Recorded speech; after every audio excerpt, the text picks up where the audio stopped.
Vamos entonces, proyectamos, arrancamos. Arranquen. Arrancamos nomás entonces. Vamos a ir desde el principio como corresponde. Este es el encuentro número 7. Hoy es 19 de julio de 2021. Bienvenidos todos los que ya han participado en otros encuentros y los que se encuentran hoy por primera vez participando, sean muy bienvenidos. Mi nombre es René Yapur. Yo trabajé en empresa familiar con mis hermanos y me fui luego de una negociación colaborativa hace algunos años atrás, y a partir de ese momento trabajo en empresas familiares tratando de ayudarlas a que puedan subsistir en buenos términos económicos y familiares. Nora. Bien, y acompaño a René en esta oportunidad. Yo soy Nora Ferrone, soy miembro de Sinergia, soy consultora en capital humano, me dedico a trabajar con líderes en la conducción, para orientarlos en conducción de equipos de trabajo. Además hago orientación laboral y profesional para personas que busquen trabajo, que quieran hacer una transición en su carrera profesional.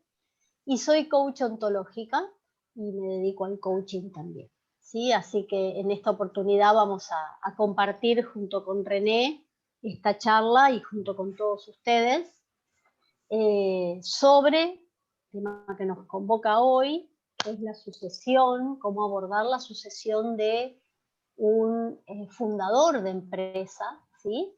En una empresa familiar, ¿sí?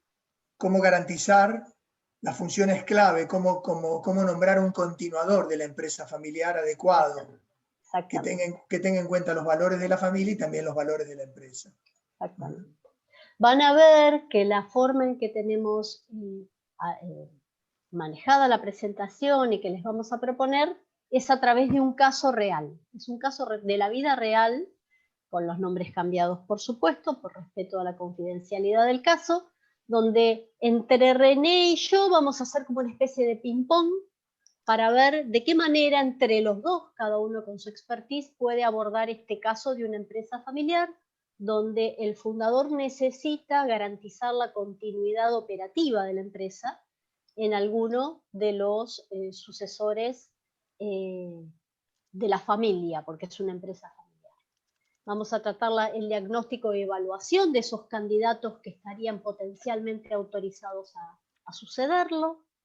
Y, como decía René recién, vamos a ver de qué manera garantizamos a través de todo este proceso que vamos a abordar un traspaso eficiente en calidad, en tiempo, en relaciones vinculares, que garantice la continuidad de la empresa y no rompa los vínculos que este sistema tiene establecidos laboralmente y familiarmente. Bueno, dicho esto, nos interesa mucho que puedan participar, que puedan hacer preguntas, que interactuemos, porque esto es un aprendizaje común, digamos. Entonces Federico, Stephanie, Sergio y todos los que están aquí presentes, Santiago, etcétera, tienen la libertad en algún momento, en cualquier momento, de comentarnos alguna pregunta, alguna inquietud que vayan teniendo. Vamos primero a ver un marco teórico básico como para entender la importancia relativa de las empresas familiares. Para que no pensemos que las empresas familiares son simplemente chicas o pequeñas. Hay empresas familiares pequeñas y hay empresas familiares grandes.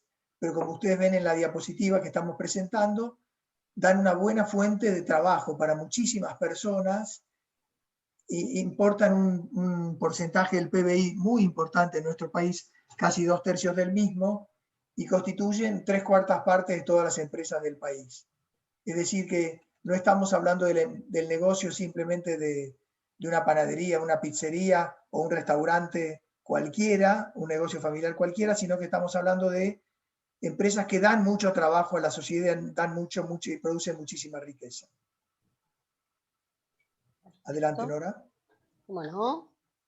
Y para mencionar algunas empresas familiares, para que tengamos alguna noción de algunas empresas familiares grandes, seleccionamos algunas, 6 o 7, que son muchas muy conocidas, como por ejemplo Café Cabrales, Arcor, las golosinas Arcor, Diario La Nación, Agropecuarias Bullrich Campos, Molino Juan Semino, Sanatorio Allende en la provincia de Córdoba. Son simplemente algunos ejemplos que podríamos multiplicar por cientos de empresas familiares y estas son algunas de las conocidas. Perfecto, clarísimo. Cuando hablamos de empresas familiares hablamos de, nosotros trabajamos basados en 3 pilares. Un pilar es el pilar de la sustentabilidad del negocio, es decir, el negocio tiene que ser rentable para que pueda seguir prosperando. El segundo pilar es la armonía en los vínculos.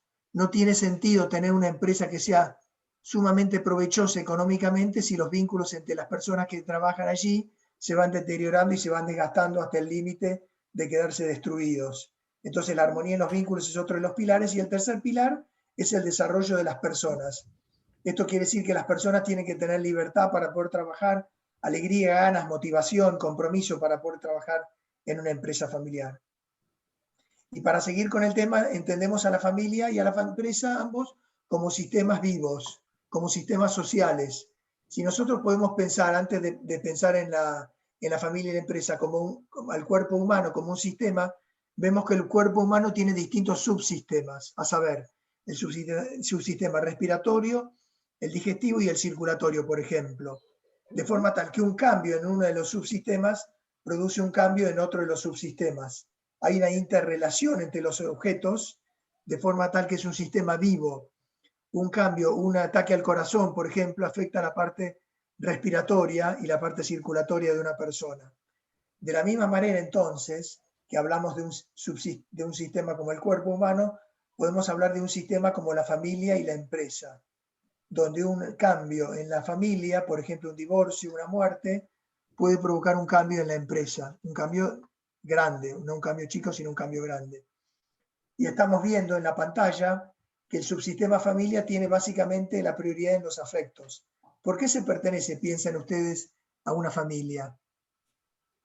Por el amor, por el cariño. ¿Hace falta que uno tenga que acreditar algo, digamos? No. Hace falta que uno sea miembro de la familia para que la familia le brinde amor, protección incondicional, digamos, ¿no es cierto? Seguridad. Correcto. Ahora bien, cuando hablamos de empresa, hablamos de valores de trabajo, hablamos de compromiso por el trabajo, de decisiones empresariales, de contratos, de afrontar situaciones de conflicto, de tener resultados. Entonces son dos órdenes que son en principio difíciles de compatibilizar, la familia y la empresa, el dinero y el afecto. Y por eso esa zona que está en el medio es una zona de conflicto. Y el conflicto podemos verlo como un problema o como una oportunidad. Si lo vemos como un problema, puede ser algo destructivo, algo que no nos ayude demasiado para avanzar. Pero a lo mejor tenemos una visión del conflicto que puede ser algo positivo y puede ser una oportunidad para estar más, para superar esa situación de impasse o de conflicto y llegar a una situación mejor que la que estábamos antes de afrontar ese conflicto. Y hasta salir fortalecidos. Exactamente. ¿Vamos bien hasta ahora, Federico? ¿Preguntas? ¿Hasta aquí?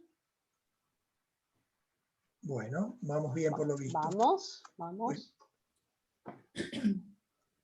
Entonces, vamos bien, dice Cecilia, gracias. Ahora bien, las empresas familiares, quizás posiblemente algunos de ustedes ya sepan esto, tienen un talón de Aquiles que es la duración, la perdurabilidad.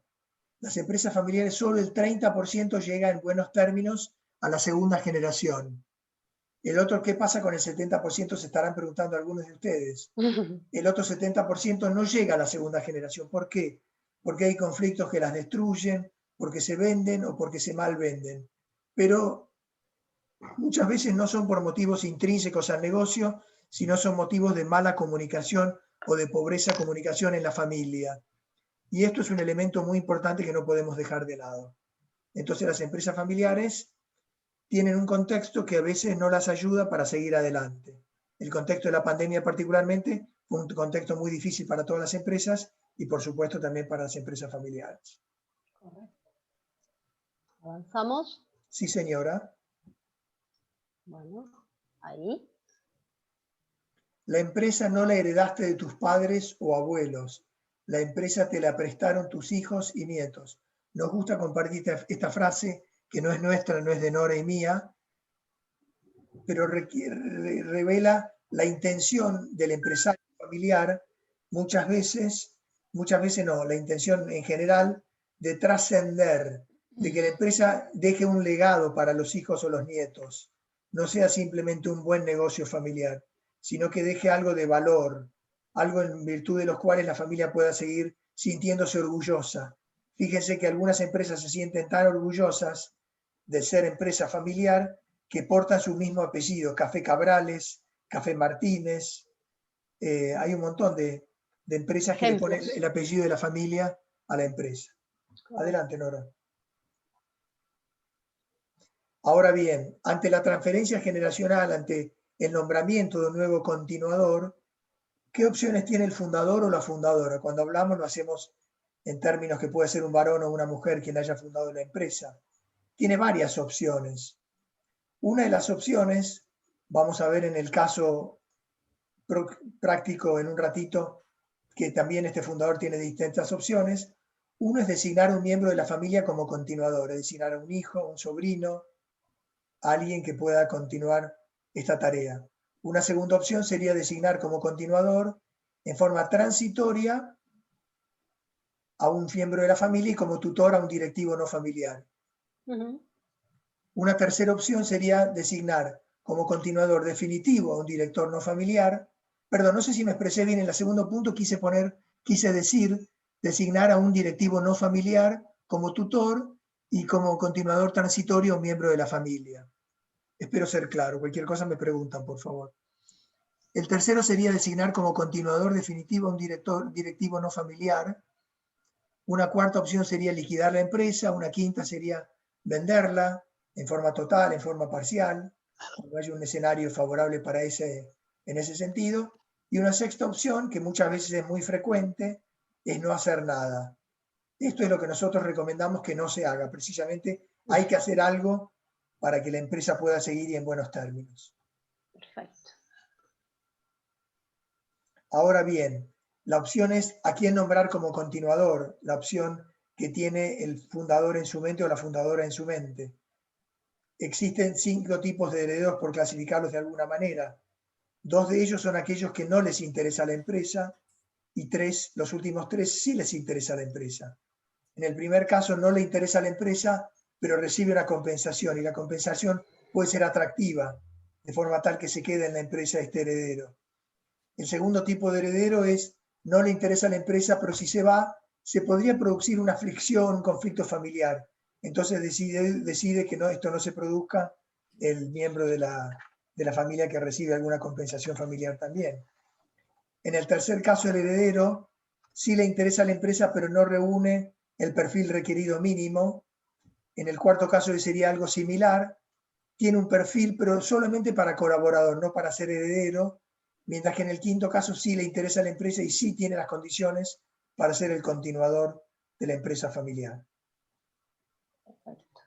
Nora, me gustaría, antes de comentarte algo, terminar con esto del plan de sucesión y verlo como un proceso, invitar a nuestros participantes de hoy de ver el plan de sucesión o el plan de transferencia generacional como un proceso, no como un hecho. No decir hoy yo me muero, René, el 19 de julio, y a partir de ahora que venga el diluvio y que pase lo que pase, sino decir, bueno, verlo como un proceso que tiene distintas etapas que pueden durar en total como 2, 3, 4 años, a través de las cuales podemos, de una primera etapa que es enseñar a hacer. Esto quiere decir que la primera generación enseña a la segunda generación a hacer lo que la segunda generación tiene que aprender para poder ir en buenos términos, en buenos carriles. Una segunda etapa sería hacer, que empiece la primera generación a darle la motivación, el entusiasmo, la alegría a la segunda generación para que pueda realmente empezar a ocuparse o por lo menos del aspecto de las finanzas o de la administración o de la producción, pero que alguno de los miembros de la segunda generación puedan tener algún rol importante, y a eso llamamos hacer.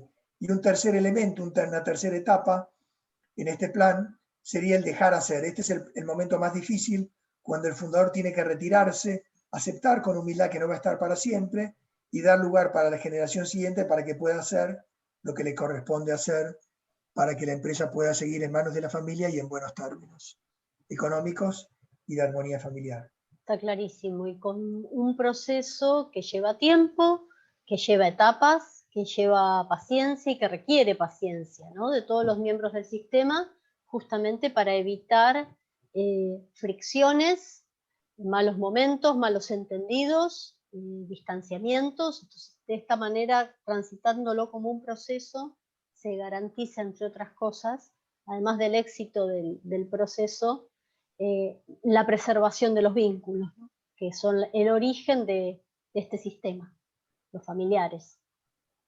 Nora, me gustaría compartirte un caso de un cliente que me planteó una situación, que quería una orientación sobre cómo llevar a cabo el caso de la continuación, para nombrar a un continuador el más idóneo de la familia o fuera de la familia. Me Bien. interesa que aportes tu mirada desde Capital Humano, que ¿Cómo ayude a no? gestionar este proceso. ¿Cómo lo ves? Me parece perfecto. Y acá tenemos el caso, así que lo vamos a compartir con los oyentes del día de hoy, con nuestros participantes.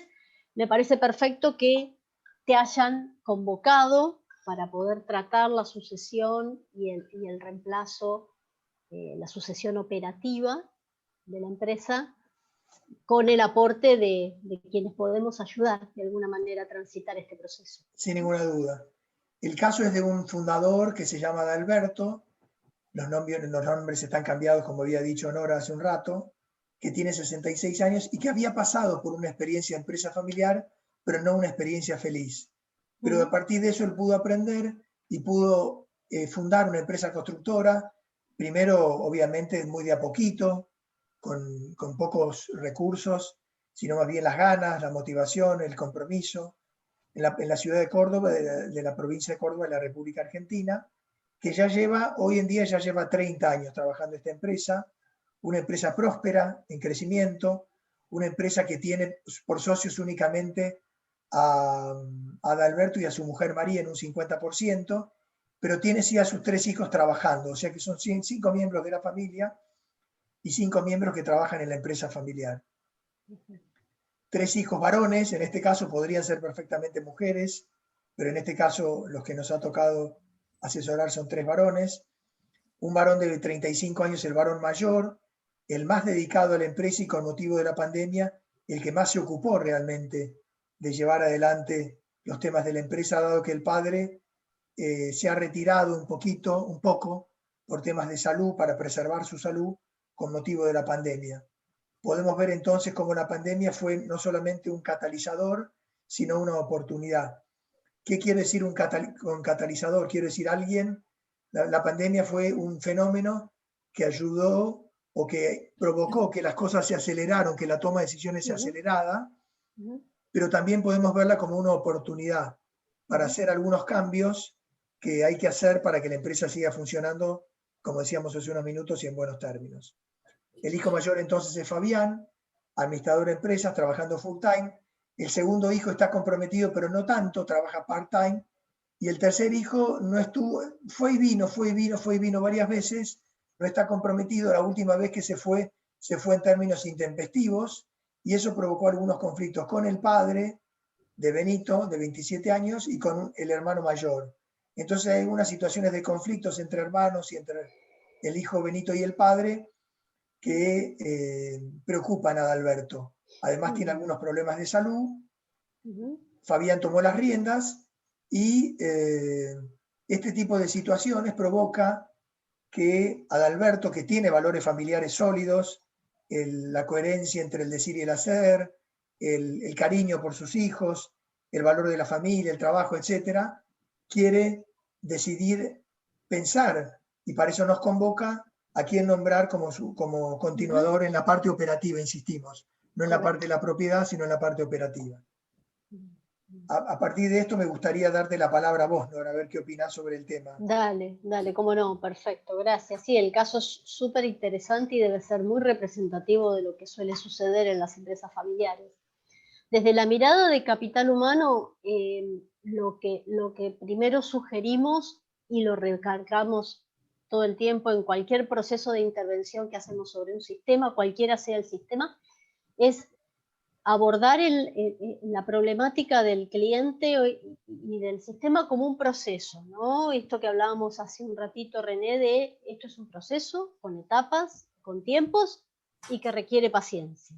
No ocurre de un día para el otro y sobre todo cuando tratamos con empresas familiares no pretendemos bajo ningún concepto alterar los vínculos que ese sistema tiene establecidos más allá de los vínculos comerciales. Lo primero que se me ocurre a mí es trabajar con la figura de Adalberto y de María, que son los socios.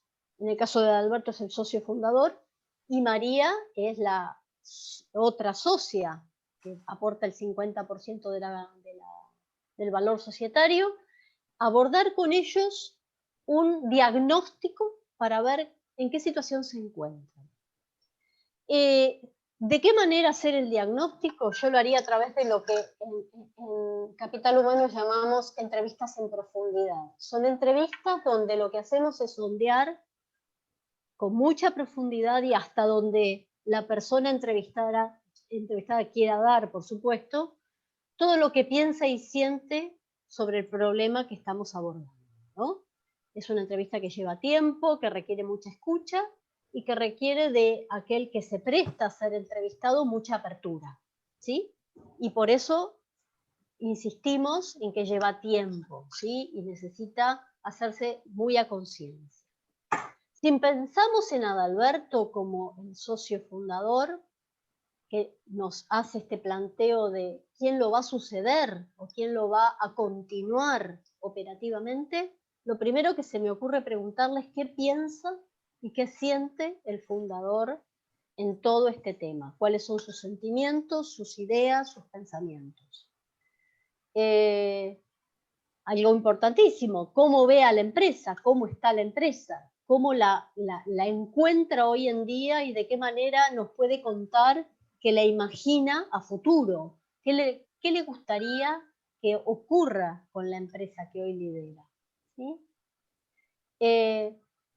En el caso de que ya imagine quién podría ser este continuador operativo, porque él no va a dejar de ser socio, sino que va a requerir de una mano operativa en la cual delegar su actual rol, ¿cómo imagina que ese continuador operativo sea? ¿Con qué características? ¿Qué imagina qué condiciones tiene que tener ese continuador operativo? ¿Sí? ¿Y por qué? ¿Por qué imagina que tenga determinadas características? Si lo puede fundamentar, mucho mejor, porque nos va a permitir, a través de la indagación que hagamos sobre los potenciales sucesores, identificar eso que Adalberto desea que suceda. ¿Sí? En el caso de que Adalberto se haga a un costado delegando la sucesión o la continuidad operativa, que es para eso para lo cual nos está llamando. ¿Ya pensó en su día después? Es decir, ¿ya se imaginó su futuro de vida una vez que deje de tener el compromiso de estar presente en la compañía diariamente? Es una pregunta que creo que le abre un abanico de posibilidades que a lo mejor hasta el momento no había pensado. Por otro lado, que nos cuente cuáles son las claves de éxito del negocio, cuáles son los aspectos clave del negocio que él identifica como garantizadores de continuidad de que esta empresa pueda perpetuarse en el tiempo, porque la sostuvo durante 30 años. Nadie mejor que él para contarnos qué es lo clave y esencial en el funcionamiento de este negocio. Y no nos olvidemos de María, porque a María la tenemos en un plano muy importante, que es acompañar a Adalberto como esposa y como socia del 50% de la empresa. Y en este sentido, pensar en María y preguntarle qué piensa y siente de todo esto que se está por provocar en la empresa y en el sistema familiar y en el sistema del negocio. ¿Qué expectativa tiene respecto de lo que pueda suceder con esta compañía? ¿Cómo ve a cada uno de los miembros del sistema? la mirada de María nos puede aportar un valor muy grande al momento de pensar qué propuesta de continuidad le ofrecemos a Adalberto. ¿Hasta acá preguntas de nuestros participantes? ¿No? Ahora. Pueden abrir el micrófono para hacer la pregunta. ¿La sucesión de la empresa está pensada solamente en los 3 hijos o la esposa también participaría? Porque la esposa, digamos, es una socia, pero también, como calculo que debe conocer el manejo de la empresa, también sería una posible continuadora del negocio. ¿O no lo tienen pensado? En realidad todo está por resolverse, todo lo vamos a investigar. Es decir, podría perfectamente, Diego, ser de esta manera que lo planteás, ¿no, René? Porque perfectamente podría ser María la continuadora operativa si ella acepta ese desafío. Claro. ¿Cómo lo ves? En principio yo diría que no la veo a María muy operativa, pero como hipótesis uno puede plantear muchas hipótesis, digamos. Pero en principio veo más bien como enfocado más en la segunda generación o en la generación siguiente, la continuadora, el desafío que plantea Adalberto. Ahí lo que dice, ella es 50%, es dueña, fundadora, pero por ser mujer, o sea, la mujer del dueño o porque es partícipe de los capitales de la empresa. Aportó capital, claro. ¿Cuál fue la historia de María? Claro, porque por ahí, digamos, cuando vos estás casado, si no es una sociedad anónima, ya sabés que el 50% pertenece a tu mujer, entonces, obligadamente el 50% es porque lo heredó de esa forma o porque aportó capital, entonces hay que ver cuál involucrada también está en la empresa. Bueno, eso lo podemos investigar en profundidad cuando la entrevistemos claramente, a ver cuál es la historia. Sí. Sí, perdón. Santiago, sí. No, Sergio. Sergio, perdón. Sergio. Sí, soy abogado. Bien.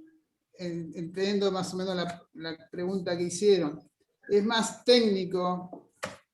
Hay que ver cuál es el origen, en qué momento se constituyó la sociedad, si fue durante el matrimonio o fue anterior, si son bienes gananciales o propios. Entonces hay que clarificar un poquito de cosas. Si son bienes gananciales, con el nuevo código, la heredera, la cónyuge no hereda. Entonces, tendríamos que ver bien el contexto, ¿no? Necesito más datos para hacer un análisis más profundo en cuanto a la participación de las acciones. Pero que sea mujer o no implica de que pueda llevar adelante la conducción de la empresa. Acá hay es más confuso porque hay patrimonio societario y patrimonio de la sociedad conyugal. Entonces como que se mezclan. Necesito más datos como para hacer un análisis más profundo, que son los plazos, ¿no? Los tiempos, cuando se constituyó, el origen de los fondos y demás. Está muy bien, está muy claro. Gracias, Sergio. Muy bueno el aporte y muy bueno el planteo que nos hace Diego, ¿no? O sea que esto es una arista más a tener en cuenta al momento de abordar al cliente. Perfecto, perfecto. Si les parece, avanzamos a la siguiente etapa. Ya hablamos con Adalberto, ya hablamos con María.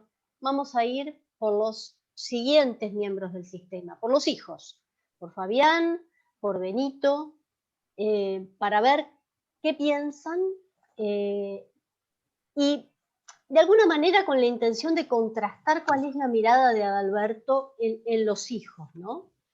En estos miembros del sistema lo que pretenderíamos averiguar es, a ver, ¿cuánto saben del negocio? En primer lugar. ¿Cuánto conocen del manejo de la empresa? Parecería ser que Fabián es el que está más metido, ¿sí? Pero a lo mejor los otros hermanos también saben del negocio con otro grado de involucramiento.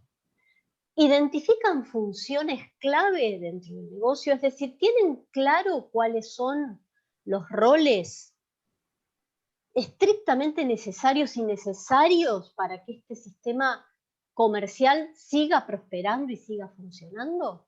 Esas funciones clave, ¿están ocupadas actualmente por miembros internos o por miembros externos? Acá no hablamos en ningún momento de la posibilidad de que haya externos, y podría haberlos en el sistema, que no pertenezcan, decimos externos que no pertenecen al grupo familiar.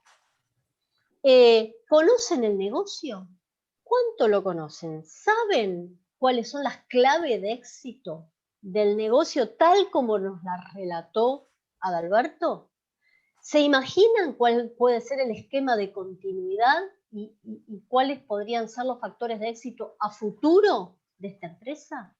¿Tienen una mirada parecida a Adalberto o diferente? O complementaria, ¿sí? Si fuese diferente. Los valores de todos los miembros del sistema, de Adalberto como valores esenciales con los cuales fundó y condujo esta empresa. ¿Esos valores están presentes en los hijos? ¿Son los mismos valores que respiran al momento de pensar en la compañía? ¿O piensan en otros que sean complementarios y que constituyan una nueva cultura de los años que quedan por venir para la compañía? Y cuando hablamos de valores y de si esos valores son iguales o diferentes, pensamos en un encaje cultural intergeneracional, que quiere decir que estos valores que transpira, por decirlo de alguna manera, Adalberto, tienen que encajar de alguna manera o debieran verse enriquecidos por los valores de las generaciones que van a suceder, ¿sí? Identificar esta malla de valores para la continuidad del negocio. Y por último, y como para saber en qué situación está cada uno de los miembros del sistema, inclusive de Adalberto, y de María, investigar y armar con cada uno de ellos al momento de entrevistarlos un FODA, fortalezas, oportunidades, debilidades y amenazas. Identificar puntos fuertes, puntos quizás de alguna cierta debilidad, qué temores tienen, qué amenazas ven, investigar a fondo cuáles son las condiciones ciertas de cada uno de los miembros del sistema. Una vez que identificamos estas condiciones que cada uno de los miembros del sistema presenta, poder armar e identificar brechas de desarrollo, es decir, aquellas cuestiones que estos miembros del sistema necesitan desarrollar, habilidades, competencias, conocimientos que necesitan adquirir para eventualmente ocupar esos roles clave que están presentes en el sistema, ¿sí? Y si tienen, por supuesto, la voluntad de hacerlo, ¿no? Y por último, elaborar planes de mejora y de desarrollo de cada uno de los miembros del sistema. Una vez identificadas las brechas de aquello que necesitan desarrollar de su situación actual versus la futura, ¿qué plan de mejora y de desarrollo podemos armar para cada uno de los miembros del sistema? ¿Cómo lo ves? A mí me parece interesante el planteo, Nora. Me parece que es insoslayable tener en cuenta 2 o 3 puntos antes de terminar el proceso. Uno es el tema del consenso. Me parece importante que la familia pueda consensuar a quién nombrar como continuador, no que sea una decisión impuesta solamente por la decisión del fundador, sino que sea, o del fundador y su mujer en este caso, sino que tiene que haber una actitud consensual, digamos. Hay para que no boicoteen el proceso los otros hijos, o si fuera un externo, para que los hijos no boicoteen tampoco el proceso en caso de que haya que elegir a alguna persona externa a la familia. Porque hay una premisa de un autor que se llama Stephen Covey que dice: sin participación no hay compromiso. Esto quiere decir, si alguien no participa en el proceso, después no se le puede exigir que colabore. Entonces, me parece que un elemento insoslayable es el consenso, digamos. Y después, ver bien cuáles son las personas, si realmente están ocupadas las posiciones clave o no están ocupadas, cuáles son las personas que tienen, qué capacidad tienen las personas como para ocupar esas posiciones clave, digamos, y que el continuador pueda ser de la familia o pueda no ser de la familia. En muchos casos parece lo más adecuado que sea de la familia, pero en otros casos Esto no es siempre así, puede ser lo contrario, digamos. Puede ser un miembro externo. De hecho, te iba a sugerir, mira, me ganaste de mano, porque te iba a sugerir que para el traspaso eficiente, ¿sí? Tengamos en cuenta armar un informe luego de todo este abordaje de proceso de investigación que estamos encarando, armar un informe a Adalberto y al sistema donde hablemos de funciones claves, consensuadas familiarmente, quiénes ocupan esas posiciones, si están ocupadas o no, cuáles son los continuadores naturales, si califican o no para ocupar esas funciones clave, si les interesa o no, en definitiva.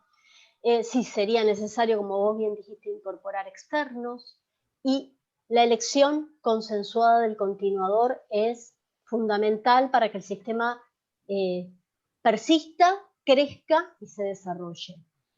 Y le agregaría a este informe algo que vimos en la filmina anterior, que es, de todos los miembros del sistema, una vez identificadas sus brechas de desarrollo, planes de desarrollo armados a medida, de ese elegido como sucesor operativo, ¿sí? Y de los ocupantes de funciones clave, para que nada quede como librado a la voluntad o al azar de lo que el viento y el tiempo traiga.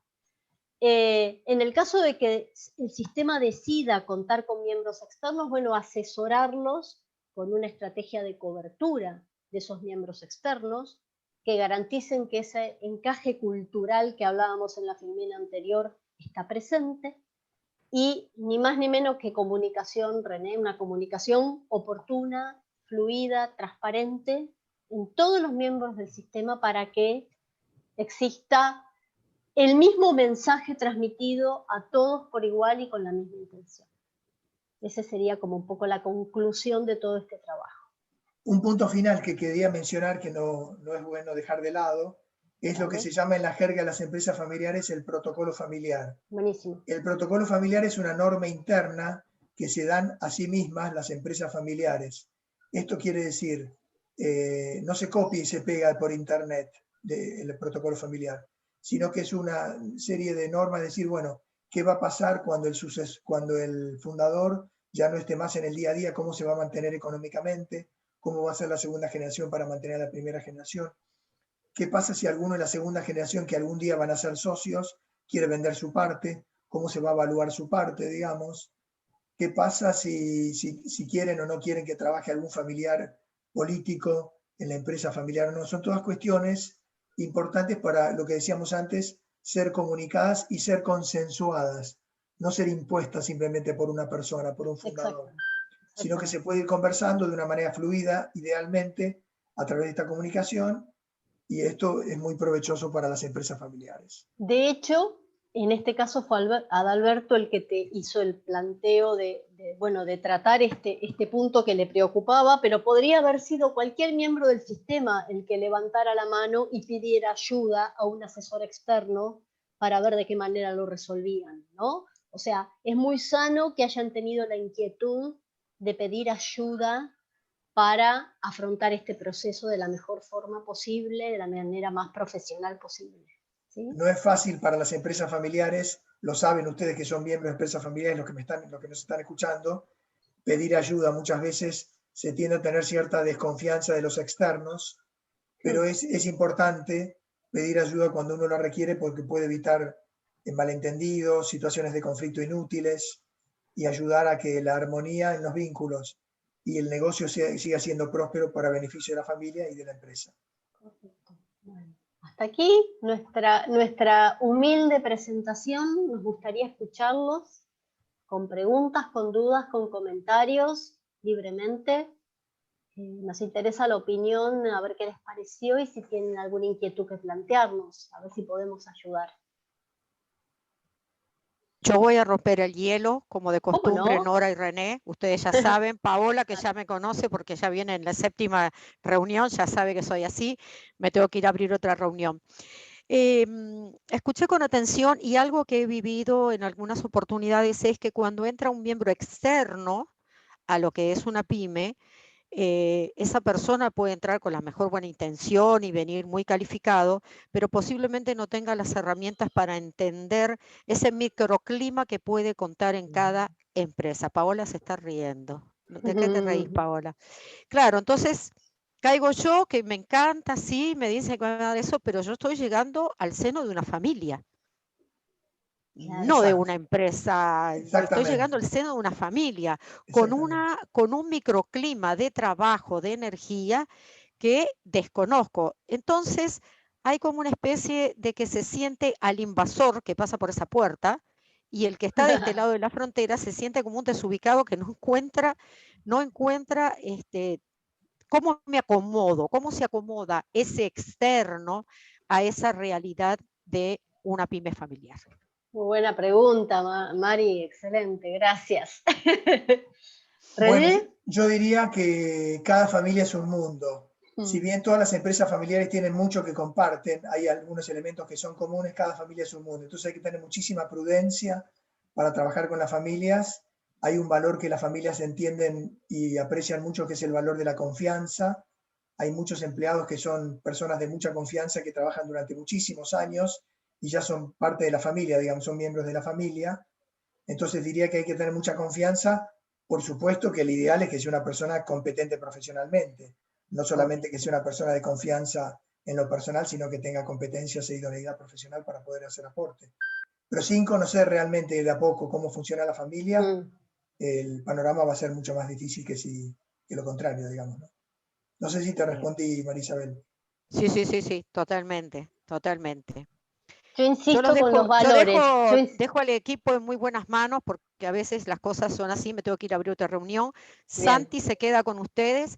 Por favor, hagan preguntas, no se queden, este es un espacio para preguntar, para indagar, no tienen que decir cosas de repente muy personales, pero pueden hacer una pregunta simplemente para conocer un poco más cómo se resuelven esto en el campo, ¿ok? Y yo les dejo con un abrazo. Gracias, Mari. Gracias, Mari. Adiós. Algo que complementa lo que recién vos decías, René, es el tema valores, ¿no?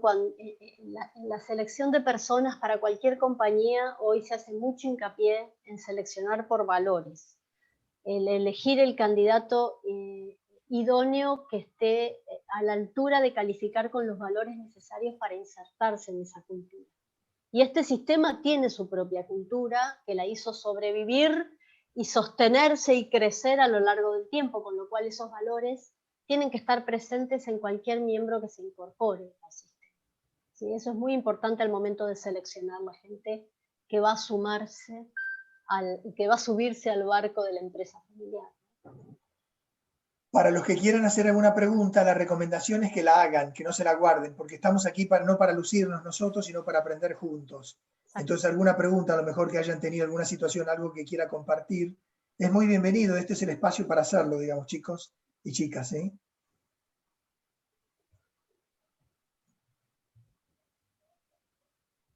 Cristina, Stephanie, Matías, Paola, Santiago, Brenda, Cecilia. Sergio.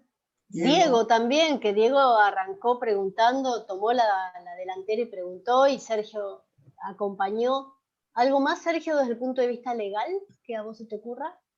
No, sí, digo, bueno, quizás quiero aportar, ¿no? Pero hacían mención de quién es el sucesor y demás, pero bueno, de acuerdo a la figura jurídica que pueda tener la constitución de esa empresa, pero ya cuando hay un contexto de empleado y todo, considero que tiene que ser una SRL, una SA. En el estatuto de la sociedad ya está conformado quién es el sucesor, o si un socio va a vender, cuál es el modo de vender, el tiempo de la sociedad, está todo. En el estatuto de la sociedad se reúnen todas esas dudas o preguntas que se pueden desarrollar después en el transcurso. Bien. Cómo se van a desarrollar toda la vida de la sociedad. Digo, no, por si sirve ese aporte, ¿no? Es el reglamento, como el reglamento de juego del estatuto. Desde el primer las día. reglas, las reglas de juego. Muy el bueno. Estatuto es lo que primero se presenta ante la IGJ, por ejemplo, que es donde se inscriben las sociedades anónimas, Y ahí es un requisito de inicio presentar el estatuto, donde reúne todas las reglas que se van a dar en el desarrollo de la vida social de la empresa. Está perfecto, está perfecto. Bárbaro. Digo, Bueno, pero bueno, gracias. si hay una sociedad anónima o una SRL, tienen que ir ahí al estatuto y ahí van a encontrar todas esas dudas que hacían, de quién va a continuar o cómo hace para vender, quién va a tener al fallecimiento del presidente y cómo lo sustituye. Pero bueno, están todas planteadas esos temas ahí. Perfecto. A ¿Alguna ver, ¿hay pregunta más? más? Sí. ¿Alguna otra pregunta? Yo, por ejemplo, en esta clase la verdad que está muy buena, me encantó, y me doy cuenta de algo, que mi papá tiene un gran problema. A Me doy ver. cuenta, porque tiene tiene un local, una ferretería ya que debe tener 70, 80 años, que viene de familia, y se da con que ninguno de sus 3 hijos no quiere agarrar la ferretería. Claro.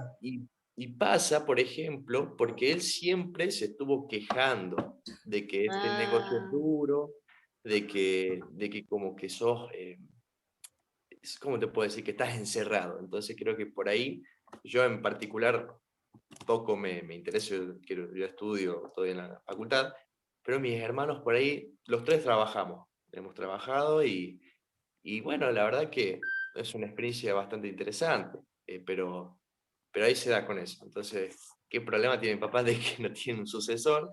Y él tiene un pensamiento por ahí, que capaz que ustedes lo habrán escuchado o analizado, de que él dice de que si no estás vos en el negocio cae. Y sí, Eso, ¿no? por eso es ¿Escuchás? importante garantizar un buen continuador. ¿Qué te parece? Claro que sí, seguro. Y Entonces ya le voy a recomendar esto a mi papá, que se empieza bien. vos fijate, Santi, el poder de las palabras, ¿no? Porque si esto lo escuchaste de chico y como un mensaje bastante permanente de la queja, del trabajo, cómo eso de alguna manera machaca en la cabeza y en el modelo mental que te construís de todo eso que te están contando, porque en definitiva era la opinión de tu papá, pero que no necesariamente tiene que ser cierto, es la opinión y es una opinión y es objetiva, con lo cual, vos fíjate cómo quedó machacando en la cabeza de sus hijos, ¿no? Interesante tu planteo, buenísimo. Santiago, cuando vos hablaste que los 3 trabajaban fuera de la ferretería, no dentro, o entendí mal yo. En realidad, nosotros siempre cubrimos los reemplazos en verano. Hasta que uno ya no quiso cubrir más, hasta que el otro ya no quería saber nada.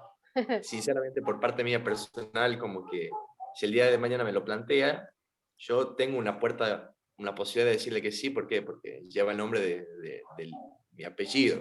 Y tiene años, y no me gustaría que, como yo soy muy familiero y me gusta mucho conservar lo familiar y la historia de la familia, me duele como decirle que no a eso. Entonces, bueno, por algo estoy aquí también, así que... Está muy bien, está genial, excelente, lo viviste en carne propia, excelente.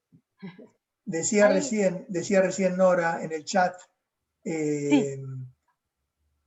cuesta delegar en algunos casos, decía Cecilia, y es tal cual, en las empresas familiares sobre todo cuesta mucho delegar. Es uno de los momentos de crisis de las empresas familiares. Cuando esta crisis por falta de delegación no se resuelve a tiempo, puede provocar enormes situaciones indeseables, digamos, pero cuesta muchísimo delegar en las empresas familiares. Conozco casos de un ingeniero, por ejemplo, que un sábado de la tarde no sabía delegar y tenía que ir a ver cuestiones de las obras, en vez de poder delegar en algún capataz, etcétera, algunos desperfectos que había con algún cliente, tenía que ir él personalmente a dejar un cumpleaños de mano de la presencia de un cumpleaños y tener que ir a chequear alguna obra donde había algún conflicto. La falta de delegación es un tema importantísimo. Eso que vos contabas al principio del enseñar a hacer, ¿no? De alguna manera empezar desde temprano a meter a los sucesores potenciales a hacer, a meter las manos y a hacer, para que no llegue el momento de no tener un backup, un reemplazo natural para alguna de las funciones, es clarísimo. Sergio, bueno. ¿En qué estás pensando, Sergio? Perdón, pensé que querías decir algo, Sergio, ¿no? No estaba escuchando atentamente. Y que sí, lo que dice ahí el compañero es real hoy, el gran problema que hay es los recursos humanos, ¿no? Y la continuidad y todo ese tema, sí, son actividades que requieren de un tiempo que es totalmente distinto a lo que hoy,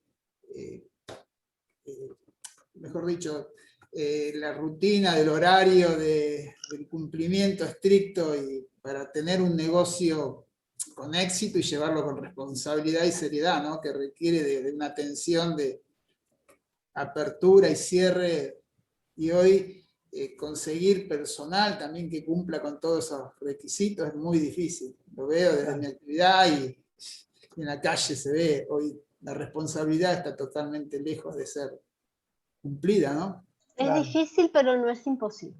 Yo no pierdo la esperanza en que la gente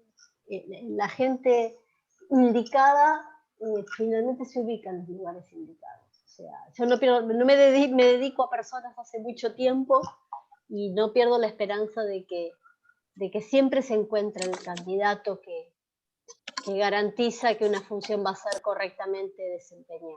O sea, hay que saberlo elegir y dar el tiempo en la formación, invertir en eso, tiempo, esta idea de proceso.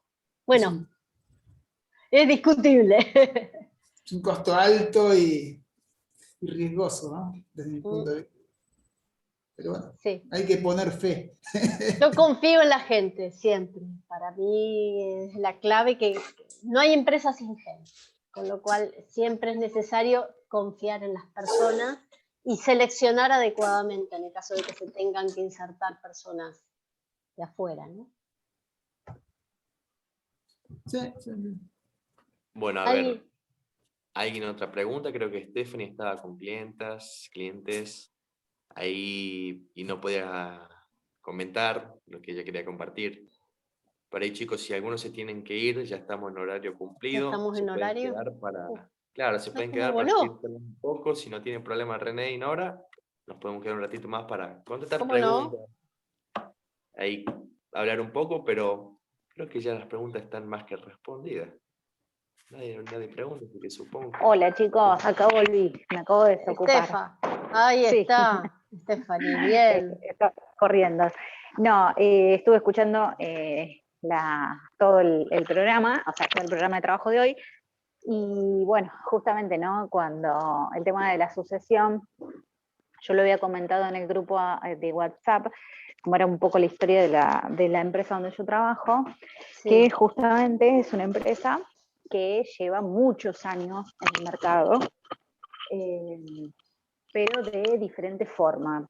Habían arrancado de jóvenes, los socios fundadores, que hoy alrededor ya tienen de 76 y 80 y pico de años, que esto estaba conformado con ellos, más luego con los años se fueron incorporando los hijos de ambas partes, de ambos socios, y a raíz de una enfermedad, uno de los socios decide plantear la separación. Con el paso de los años se quedó sin hacer, y alrededor de 10 años después, a raíz de la enfermedad del otro socio, plantea la necesidad de decir, me parece que, ¿qué te parece si hacemos todo como para separarnos? Porque obviamente era una sociedad anónima. Primero fue sociedad de hecho, después sociedad anónima, y bueno, ya con la sociedad anónima los hijos estaban como empleados, y entonces bueno, había que reconfigurar la figura de la empresa. Entonces, para no heredar, diríamos, a los socios, a los hijos, se dice, digamos, la mejor solución fue dividir la empresa en dos. Cada uno estaba focalizado a un rubro en particular. Entonces lo que se decidió es quedarse cada uno en su rubro y formar dos empresas nuevas.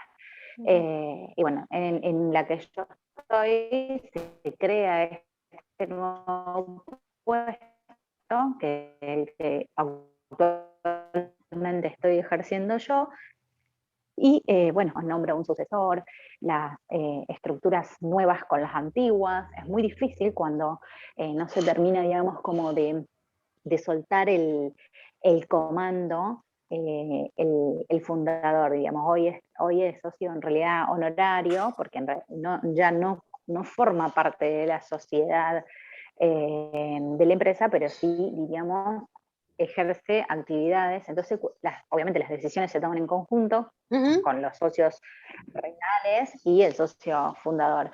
Y es difícil, yo noto que cuesta soltar el mando a las nuevas generaciones. Pero así también los distintos puntos de vista también chocan, ¿no?